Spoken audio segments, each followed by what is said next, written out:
Postoji li sigurnost u religiji? Ne postoji. Jedno je savršeno jasno. U religioznosti nema nimalo izvjesnosti. Religija je po svojoj definiciji vječno traženje Boga. To znači da uz to traženje nužno idu postojani nemir i nesigurnost. Za razliku od toga, evanđelje je nešto sasvim drugo. Evanđelje je Božje traganje za nama. Stoga je bolje postaviti pitanje ovako. Postoji li sigurnost, to jest izvjesnost u kršćanstvu? Nečuvena neizvjesnost u vezi s Bogom. Moram vam nešto reći. Mi, ljudi današnjice, pomalo smo smiješni. Čim nas negdje malčice zaboli, odmah trčimo liječniku i upitamo: gospodine doktore, ovdje i ovdje me boli, što bi to moglo biti? Čovjek želi točno znati što s njim nije u redu. Ili jedan drugi slučaj, obitelj traži kućnu pomoćnicu i jedna se djevojka javi na oglas. Da, objašnjava joj domaćica, imat ćete svoju sobu s toplom i hladnom vodom, televizor i hi-fi uređaj. Imat ćete i jedan slobodan dan tjedno. To je u redu, djevojka će, ali ja bih rado htjela znati koliko ću zarađivati. No, odvrati joj žena, o tome ćemo se dogovoriti drugom prigodom. Prvo bih htjela vidjeti kako radite. Ne, usprotivi se djevojka, po tim uvjetima ne mogu prihvatiti posao, već bih sada htjela znati koliko ću zarađivati. Je li djevojka bila u pravu? Naravno da jest. Kada tražimo posao, tada je jedno od najvažnijih pitanja kolika je plaća ili kakav će biti moj status. Želimo znati na čemu smo.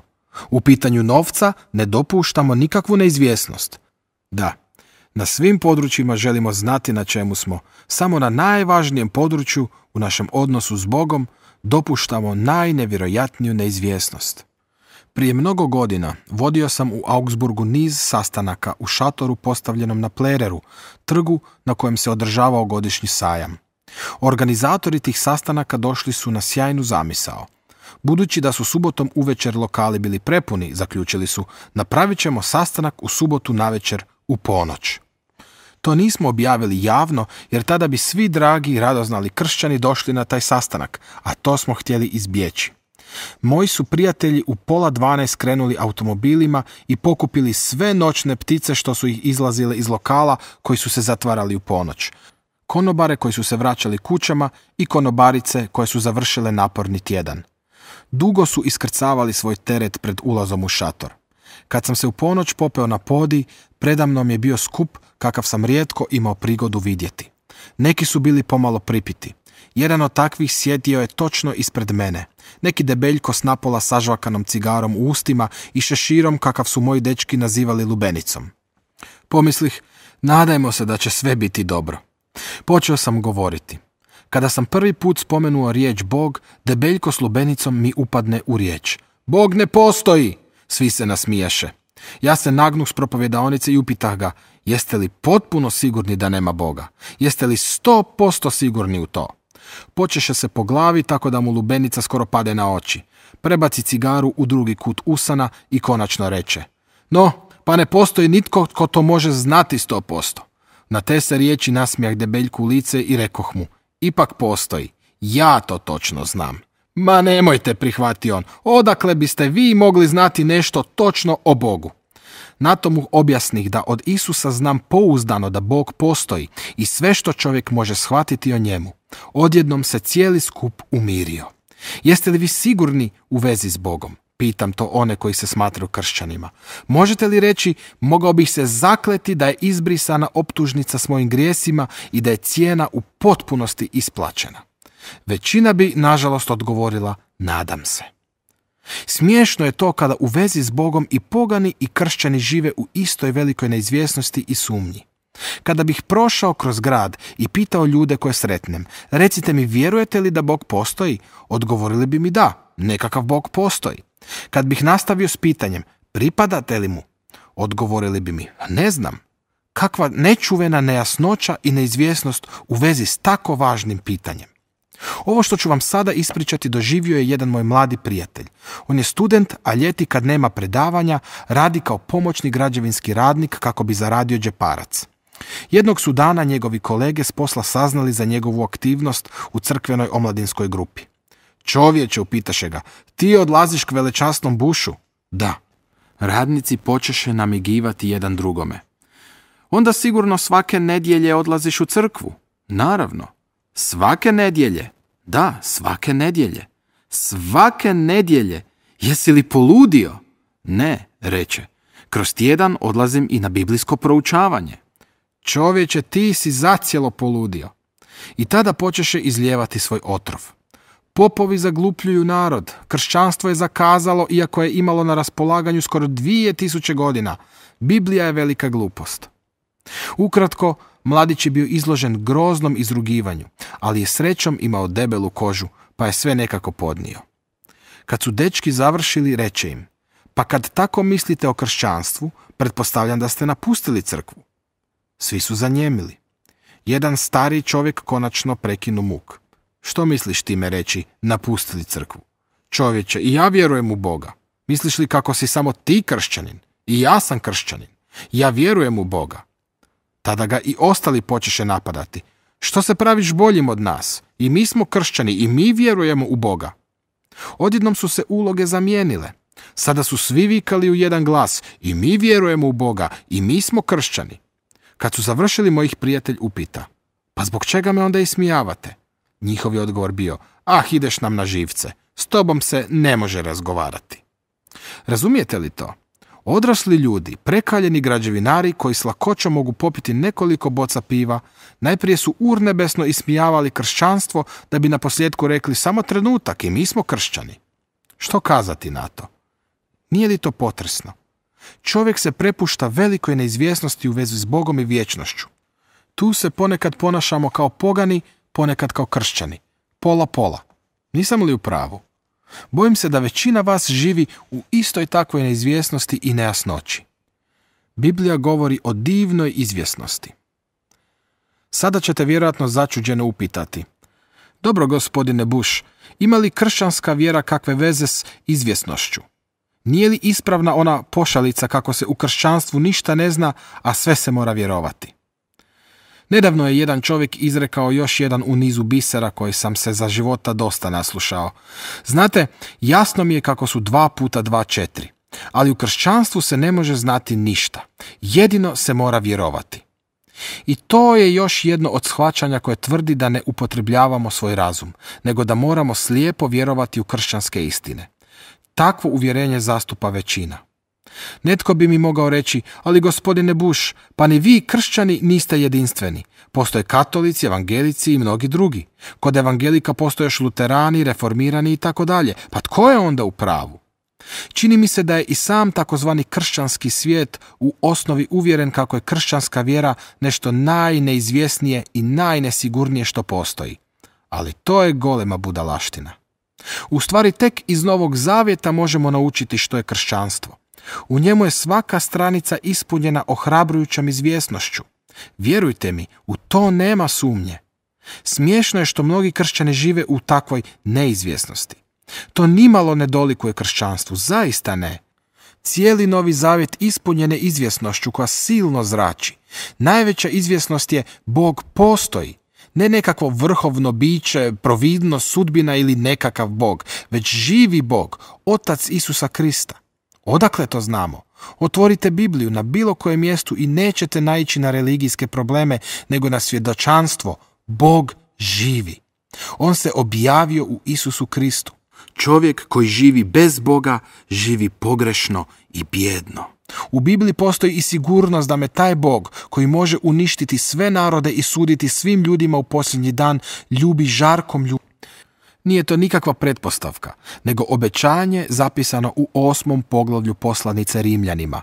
Siguran sam da nas neće ni smrt, ni život, ni anđeli, ni poglavarstva, ni sadašnjost, ni budućnost, ni sile, ni visina, ni dubina, ni bilo koje drugo stvorenje moći rastaviti od ljubavi Božje koja je u Isusu Kristu, Gospodinu našemu. Ljubav Božja je došla k nama u Isusu. To ne pretpostavljamo, to zasigurno znamo. Gdje je ljubav Božja? On nas je ljubio u Isusu.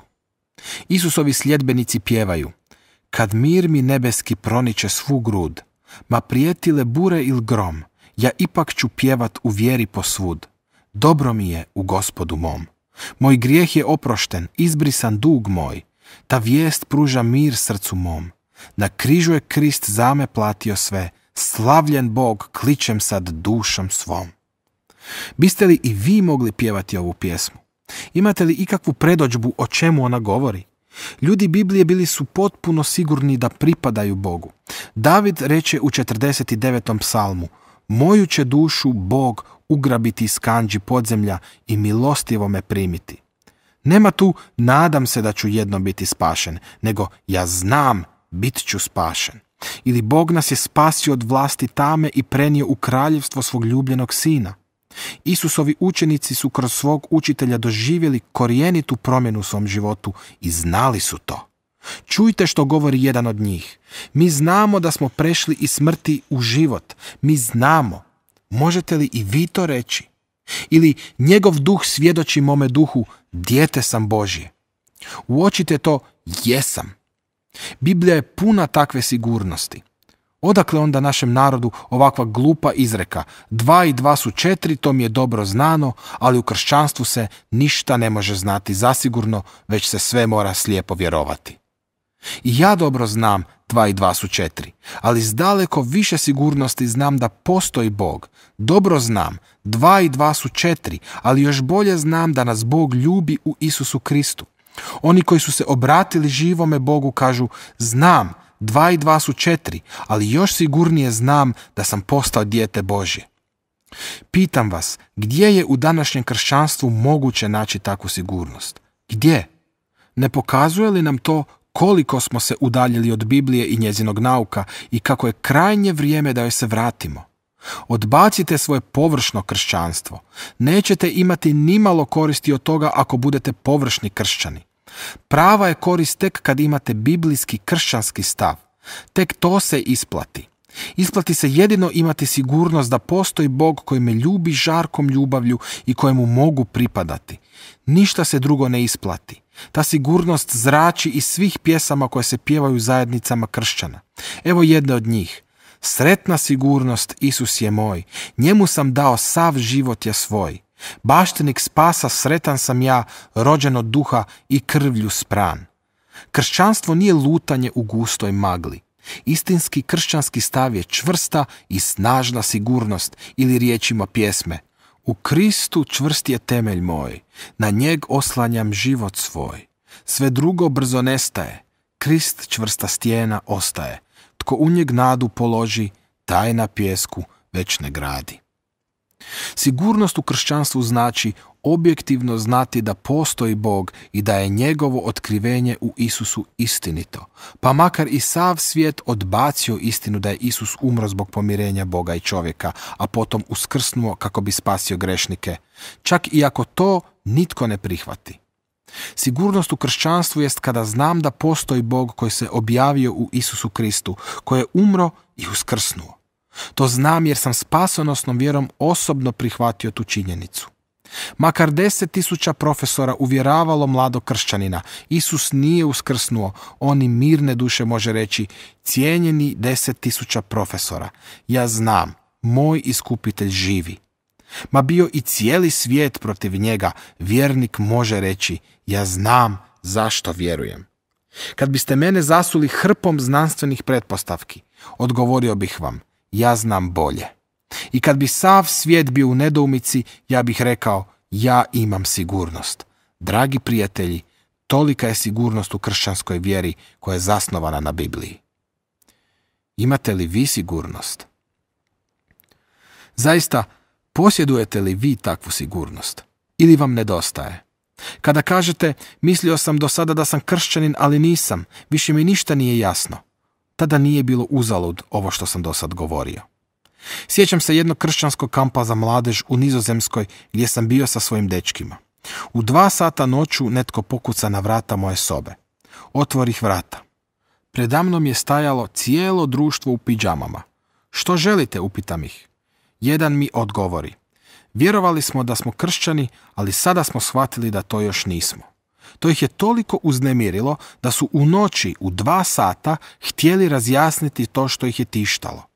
Velika je stvar kada shvatimo kako smo, iako se nazivamo kršćanima, jako udaljeni od sigurnosti o kojoj govori Biblija.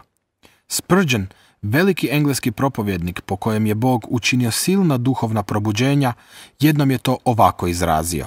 Vjera je šesto čulo. Kao što znate, mi posjedujemo 5 osjetila pomoću kojih opažamo ovaj svijet. To su vid, sluh, opip, okus i njuh. To je 5 osjetila pomoću kojih možemo doživljavati ovaj trodimenzionalni svijet. Čovjek koji živi samo uz pomoć tih 5 osjetila pita se, gdje je Bog? Ne vidim ga. Ni Isusa ne vidim. Ne vjerujem ja u to. Šesto čulo primamo tek kada nas Bog prosvjetli svojim svetim duhom. Tada možemo ne samo gledati, slušati, doticati, mirisati i kušati, tada možemo spoznati jedan drugi svijet. Biblija kaže, a ovo je vječni život, spoznati tebe, jedinog pravog Boga i onoga koga si poslao, Isusa Krista. Tu tek dolazi do izražaja šesto čulo. Nedavno sam u Essenu bio kod jednog vrlo uspješnog industrijalca. Svoje sjedište imao u visokoj poslovnoj zgradi s koje se moglo vidjeti više od polovice grada.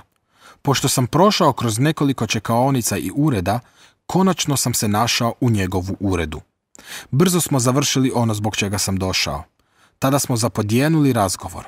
On reče, zanimljivo je jednom imati i župnika u svom uredu. Svakako, odgovorih mu, to je zaista uzbudljivo. On nastavi, recite mi jednu stvar. Poslije rata ponekad sam odlazio na neke teološke seminare, ali sam stekao dojam da... Recite samo, ohrabrih ga, ja imam dobre živce. Dobro, imao sam dojam, reče on, da je kršćanstvo nešto vrlo nejasno. Vidite, nama su predavali o temama poput kršćanin i privreda, kršćanin i razoružanje, kršćanin i naoružanje, kršćanin i novac, kršćanin i njegova crkva. Ali nam nikad niko nije rekao što uistinu znači biti kršćaninom. Izgleda da ni oni sami to nisu znali. Sjedio sam u tom lijepom uredu i primio te riječi kao udarac u čelo. Očito je, ni oni sami nisu to znali. O, vi griješite, rekoh mu. Začuđeno me pogleda i upita, možete li mi vi reći što je to biti kršćanin? O da, odgovorih. Želim vam na to jasno odgovoriti. Nema tu nikakvih nejasnoća. Ha, reče on pomalo podrugljivo. Jedni kažu kršćanin je netko tko nikad nije imao problema s policijom, a drugi da je kršćanin onaj tko je kršten i crkveno sahranjen. Ja nastavih. Gospodine generalni direktore, reći ću vam što znači biti kršćaninom. Kršćanin je čovjek koji može iz dubine srca reći: vjerujem da je Isus Krist, istinski Bog, rođen od Oca u vječnosti i istinski čovjek, rođen od Djevice Marije, moj Gospodin koji izbavio mene, prokletog i izgubljenog čovjeka. Gospodine generalni direktore, i vi ste proklet i izgubljen čovjek.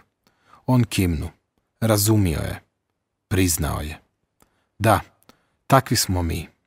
Dobro, nastavih, koji je mene izgubljenog i prokletog čovjeka izbavio, otkupio me od grijeha i oslobodio moći đavla. Gospodine direktore, oslobodio me od moći đavla. I on opet potvrdno kimnu. To mu je bilo poznato. Ja nastavih, ne nečim raspadljivim, srebrom ili zlatom, nego skupocjenom krvi Krista kao nevina i bez mane janjeta, da bih mogao postati njegovim vlasništvom. Vidite, onaj tko može reći ja pripadam Isusu, ja sam njegovo vlasništvo, on me otkupio svojom krvlju od grijeha, smrti i pakla, u to sam siguran. Taj je kršćanin, gospodine direktore. Na trenutak u uredu zavlada tišina. Tada on prozbori. Kako doći do toga? Kako da ja dođem do toga? Na to mu odgovorih. Vaša mi je tajnica rekla da odlazite na odmor. Još danas poslijepodne poslaću vam Novi Zavjet. Ponesite ga sa sobom na odmor i pročitajte svaki dan jedan dio Ivanova evanđelja. Čitajte i uz to molite. Eto, tako ćete doći do toga.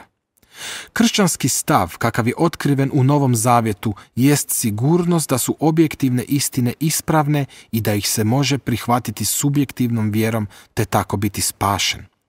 Imate li vi takvu sigurnost? Ja ne bih mogao živjeti kada ne bih bio siguran da me Bog prihvatio. Jednog sam mladića upitao, ljubiš li ti Isusa? Da, odgovori on. Znaš li je li te on prihvatio? Jesi li njegovo vlasništvo? Pa nisam baš siguran, još se uvijek jako borim sa sumnjama. Čovječe, rekoh mu, ja tako ne bih mogao živjeti. Ja moram biti siguran da me Bog prihvatio. Vi, nesigurni kršćani, koji još ne znate postoji li Bog ili ne postoji, vi koji do zadnjeg novčića znate svoje financijsko stanje, ali o Bogu ne znate ništa, vi ni niste kršćani. Prema učenju Novog Zavjeta, kršćani su oni koji mogu reći vjerujem da je Isus postao gospodarom mog života.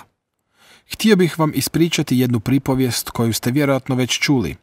General von Fiban je ispripovjedio kako je na nekoj vježbi jahao šumom, zakvačio se za granu drveta ispod kojeg je prolazio i poderao odoru. A jednom generalu ne priliči jahati uokolo u poderanoj odori. Kad je navečer ujahao u selo u kojem se smjestio glavni stožer, opazi nekoliko vojnika gdje sjede na nekom zidiću. Zaustavi konja i upita: je li tko od vas krojač? Na njemačkom Schneider. Jedan od vojnika se uspravi i reče: gospodine generale, ja sam. Tada mu general von Fiban zapovjedi: odmah dođite u moje sjedište u krčmi Kjanjetu, zakrpati mi odoru. No vojnik odgovori: ne mogu vam to učiniti. Kako ne možete? Pa vi ste krojač. Oprostite, gospodine generale, reče ovaj, ja se prezivam Schneider, ali nisam krojač. Prepričavajući taj događaj, general von Fiban reče: to se može reći i za mnoge kršćane. Smatraju se kršćanima, ali bi zapravo morali reći: ja se samo nazivam kršćaninom, ali u biti nisam kršćanin. O, kako je to zastrašujuće stanje i kako je to opasno stanje, jer takav čovjek uopće nije spašen. A sada moramo ići korak dalje. Kako se dolazi do sigurnosti? Vjerojatno me želite pitati kako steći takvu sigurnost. Na to ću vam odgovoriti: molite Boga za to. Počnite redovito čitati Bibliju. Svaki dan odvojite 15 minuta. Ali htio bih vam reći još nešto vrlo važno. Do sigurnosti u vjeri ne dolazi se razmišljanjem, nego putem savjesti. Kada danas razgovaram s ljudima o kršćanstvu, često mi kažu: velečasni, ja nažalost ne mogu vjerovati. U Bibliji ima toliko proturječja. Proturječja? Upitam tada ja. Da, proturječja. Evo, na primjer, u Bibliji piše da su Adam i Eva imali 2 sina, Kaina i Abela. Kain je ubio Abela, te je tako ostao sam. No kasnije piše da je on otišao u stranu zemlju i tamo sebi našao ženu. Ali ako su oni bili jedini ljudi, onda on nije mogao naći ženu. Velečasni, ja to ne mogu razumjeti. Jeste li već čuli tu priču? Tom pričom Njemci opravdavaju svoju nevjeru. Kad im je neko ispriča, običavam mu odgovoriti: to je zaista zanimljivo. Evo vam Biblija. Pokažite mi gdje to piše da je Kain otišao u stranu zemlju i ondje si našao ženu. Tada pocrvene. Dobro, nastavim ja. Kada tako hrabro odbacujete Bibliju, uz čiju su pomoć 1000 razumnih ljudi pristupili k vjeri, ako sebe smatrate pametnijim od njih, onda ste je vjerojatno temeljito proučili.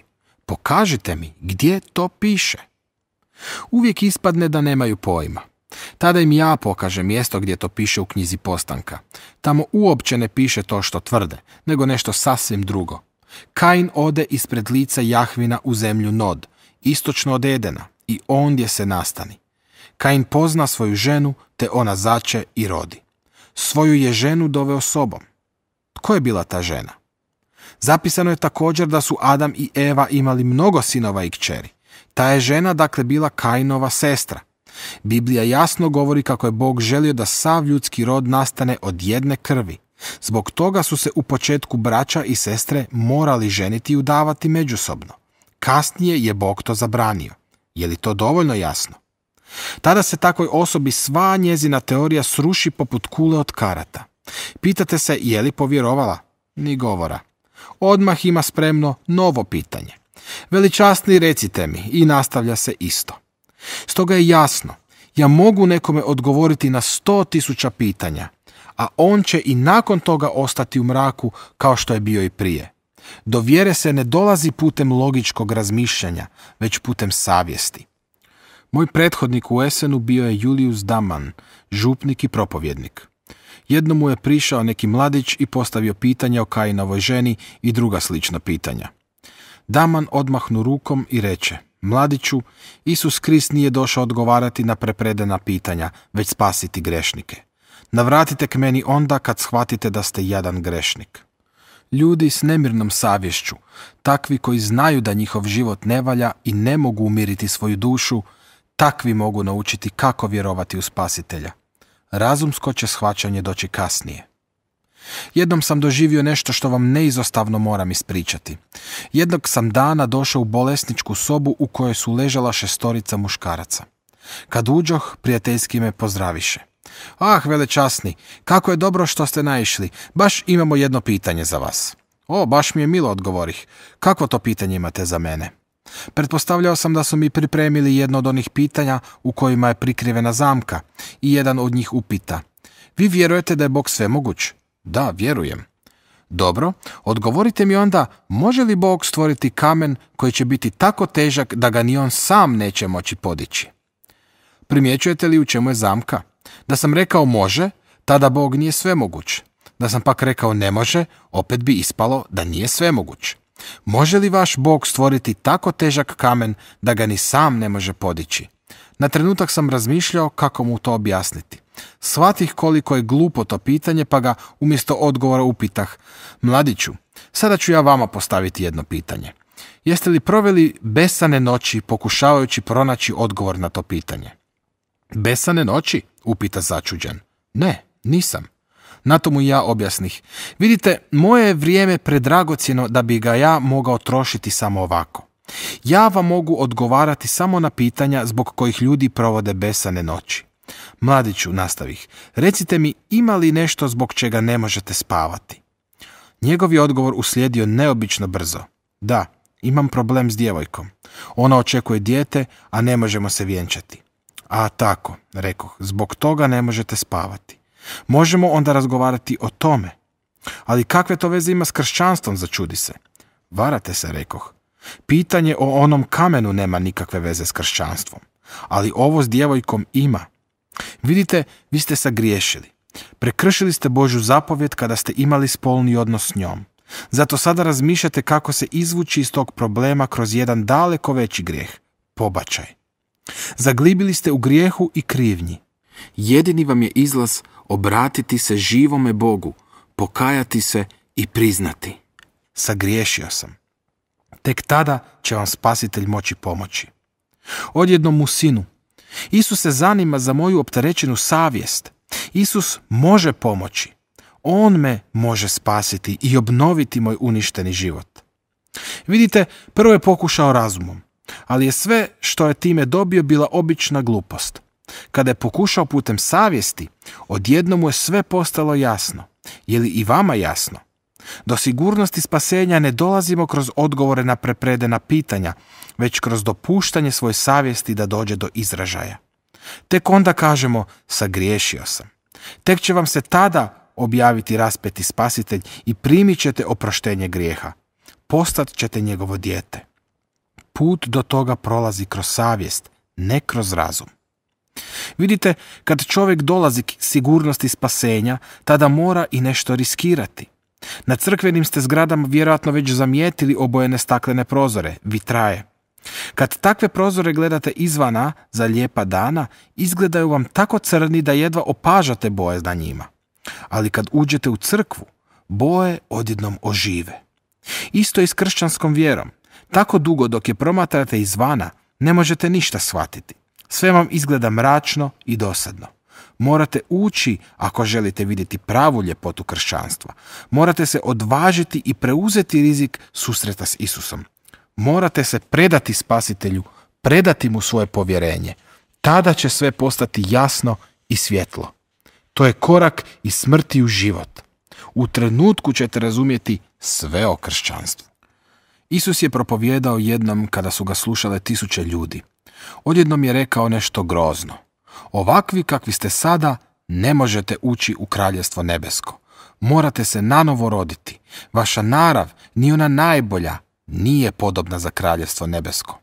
Među prisutnima bilo je nekoliko muškaraca koji rekoše: dođite, idemo odavdje, taj čovjek pretjeruje. 3 su čovjeka napustila skup. To vidje 6 žena koje rekoše: muškarci odlaze, dođite, idemo i mi. I žene odu. Vidjevši to, neki dječaci rekoše, muškarci su otišli i žene su otišle, dođite, onda idemo i mi. Na kraju se razišao cijeli skup. To mora da je bilo strašno.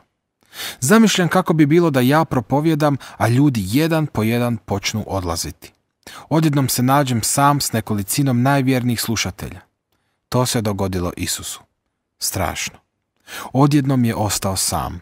Tisuće su ga napustile dok je govorio. Nisu ga više htjeli slušati.